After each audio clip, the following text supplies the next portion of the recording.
Olá, o meu nome é Alexandre Daniel. Eu estou estreando esse primeiro episódio do podcast que você pode ver agora no Spotify, ouvir no Spotify e ouvir também no YouTube. Bem, eu vou começar com um tema hoje que está afetando todo o planeta Terra, que é o Talibã e assumiu o Afeganistão. Mas você sabe a história do Talibã? Bem, pra gente começar essa conversa, você sabe mesmo que é Talibã? Talibã? Eu acho que não, né? Mas o Talibã foi formado em 1994 por ex-combatentes da resistência afegã, conhecidos como Muhammad Ardem. Nome difícil, né? Mujahdeden.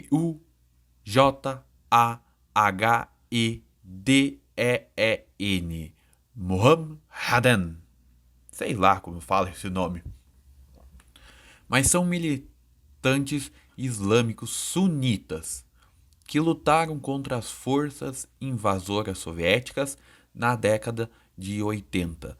Retomando, em 1980 nós tínhamos a Guerra Fria, o finalzinho da Guerra Fria, que era o sistema capitalista dos Estados Unidos contra o socialismo da União Soviética, que agora atualmente é a Rússia. E eles pretendiam impor sua interpretação da lei islâmica e remover qualquer influência estrangeira no país. Depois que o Talibã capturou Cabul em 1996, a organização islâmica sunita estabeleceu regras rígidas. As mulheres tinham que usar coberturas da cabeça aos pés. Então aqueles véus pretos tinham que usar as mulheres. Elas não tinham permissão de estudar ou trabalhar. E também eram proibidas de viajar sozinhas. Proibidas. TV, música e os feriados não islâmicos também foram proibidos. Então, eu acho que a música da Anitta não ia poder entrar lá no Talibã. E não poderia. Mas mudou isso depois dos ataques do dia 11 de setembro de 2001 nos Estados Unidos, quando 19 homens sequestraram 4 aviões comerciais nos Estados Unidos. 2 aviões foram nas torres do World Trade Center, em Nova York, que eu acho que quem era nascido, quem lembra, viu um pouco disso na televisão.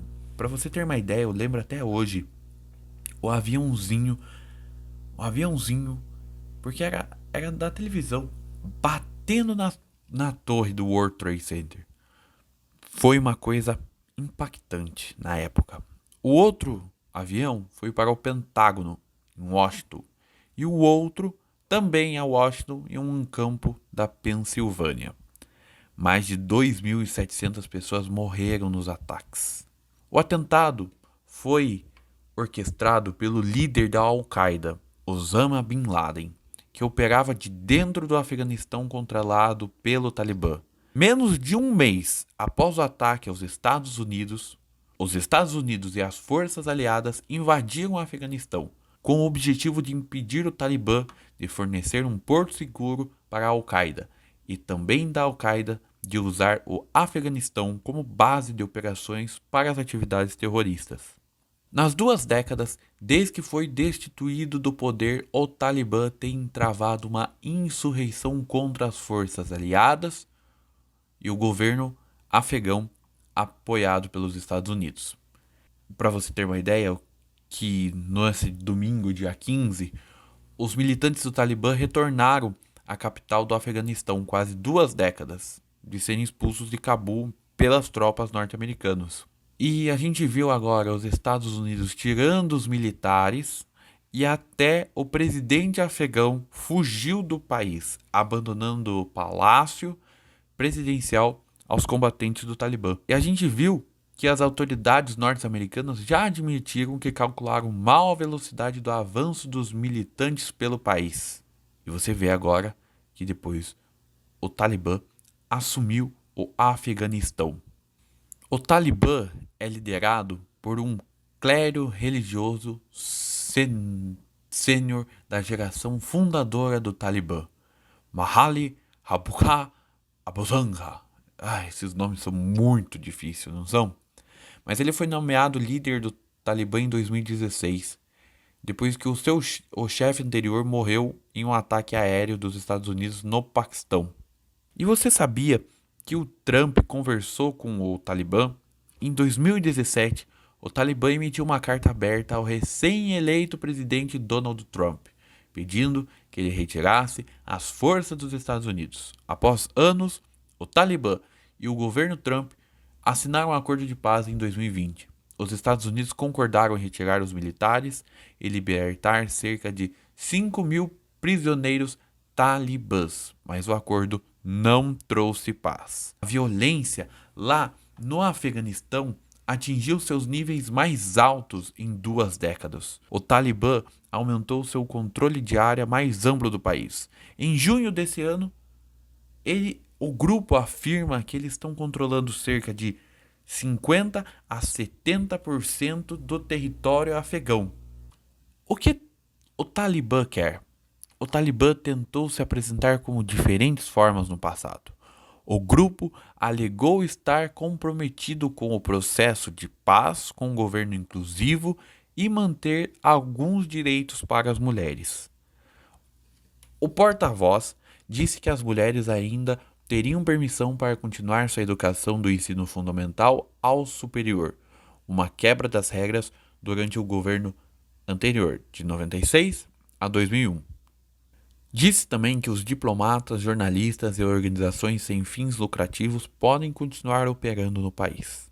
Esse é o nosso compromisso: fornecer um ambiente seguro para que eles possam realizar suas atividades para o povo do Afeganistão. Outra pergunta é: os Estados Unidos poderiam saber que o Talibã voltaria? No mês passado, autoridades do escalão do John Biden, o alto escalão, acreditava que poderia levar meses até que o governo civil de Cabul caísse. Mas não levou meses. Levou alguns dias. Porque até eles tiveram todas as vantagens. Com treinamento, com forças aéreas modernas, bons equipamentos e armas. E é isso. E outra questão que está sendo levantada é o Rambo 3. Como o Rambo 3 ajuda a explicar a origem do Talibã?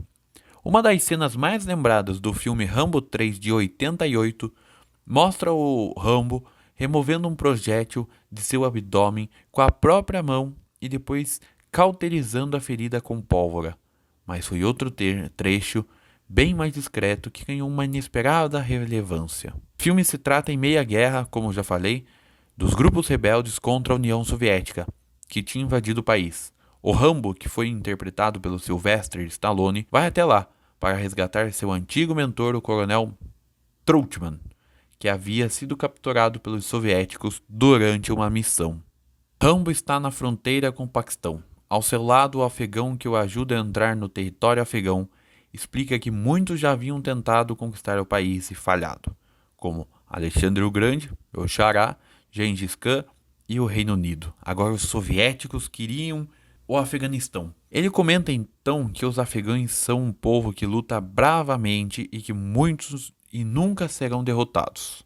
Ele diz: 3 décadas depois, o mundo assiste ao avanço do Talibã após a retirada dos Estados Unidos, como esse grupo, como aqui esse episódio já falou. As sementes dessa derrota histórica da maior potência militar do mundo foram plantadas na época que é retratado o terceiro Rambo. Foi com o apoio dos Estados Unidos que os rebeldes, conhecidos como Mujahideen, venceram os soviéticos, mas a insurgência contra os invasores na informação do Talibã em meados de 90. O Rambo 3 é um documento histórico do fracasso da política externa dos Estados Unidos e do projeto americano de ser um farol. E o Afeganistão é um palco histórico de conflitos, seja por causa da geografia, que está entre a Ásia e o Oriente Médio, ainda pela importância econômica, com suas rotas comerciais, campos de papoula e oleodutos, que é de óleo. Mas falam também que tem pedras muito preciosas lá no Afeganistão. Não sei se é verdade, mas falam isso. A história afegã é uma história de invasões. Seu território foi dominado por diferentes povos e impérios, como a Babilônia e os macedônios. As invasões árabes a partir do século VII levaram o Islã à região. As disputas geopolíticas foram marcadas pela invasão e domínio britânico em meados do século XIX até o início do século XX. Década mais tarde, como a gente já falou aqui, que em dezembro de 79 os soviéticos, a pretexto de combater guerrilheiros, vai. E o Rambo 3 mostra isso, mostra os esforços dos americanos contra os soviéticos no Afeganistão. No filme, que é uma peça clássica da tentativa dos Estados Unidos de exercer influência sobre o mundo com Hollywood, os americanos vão até lá para ajudar e defender os afegãos de um massacre soviético. Os rebeldes, por sua vez, são apresentados como guerreiros que lutam a favor da liberdade. Bem, o Rambo 3 foi considerado, em seu lançamento, o filme mais caro da franquia, com 63 milhões de dólares. O longa faturou só 189 milhões de dólares, mas foi um fracasso de crítica. E o site Rotten tem uma aprovação de só 45% dos espectadores. Mas agora, você vê que a tirada do exército americano e também o enfraquecimento fez com que o Talibã assumisse o Afeganistão. E com essa retomada, você viu que provocou temor sobre o que o novo governo vai encarar. A capital Cabul teve tumulto e ao menos 7 mortos no aeroporto depois que as pessoas tentaram embarcar nos aviões para deixar o país. Mas será que o porta-voz vai fazer tudo aquilo que ele falou? Que ele não vai, que as mulheres vão ter os seus direitos, que ele não vai tirar direito nenhum, não sei o quê, será? E você sabia que o Afeganistão é conhecido como o cemitério dos impérios por nunca ter sido totalmente controlado por nenhum dos estados que tentaram conquistá-lo? Nós já falamos aqui dos antigos, dos macedônios, dos babilônios, falamos um pouco do Reino Unido, da União Soviética, por causa do filme, que foi entre 79 e 89, o país viveu uma guerra civil entre os soviéticos, que tentavam manter o socialismo, e os grupos religiosos rebeldes ao regime. E esses grupos receberam apoio financeiro e armas de nações como a Arábia Saudita e Estados Unidos, e não conseguiam controlar a União Soviética. Agora os Estados Unidos tira o seu exército. E agora? Também para você ter uma ideia, lá com o Talibã no Afeganistão, eles ordenavam e incluíam cortar a mão de ladrões. Ah, mas isso até que... Olha, tinha que ter... Não vou falar nada. Mas eles também executavam assassinos em público, esmagavam homossexuais sobre uma parede de tijolos ou apedrejavam mulheres adúlteras. O Talibã controlou 90% do Afeganistão. E agora? Teve um acordo com os Estados Unidos de retirar as tropas. Foi retirada as tropas. E o que vai acontecer? E o que o Talibã defende? O Talibã é um grupo radical de corrente sunita e defende um cunho islâmico. Consiste no funcionamento do Estado com base no Alcorão e na Sharia, sistema de leis baseados no Islã. Eles costumam ter uma concepção de que a política é uma coisa, a religião é a outra. Algo de foro íntimo.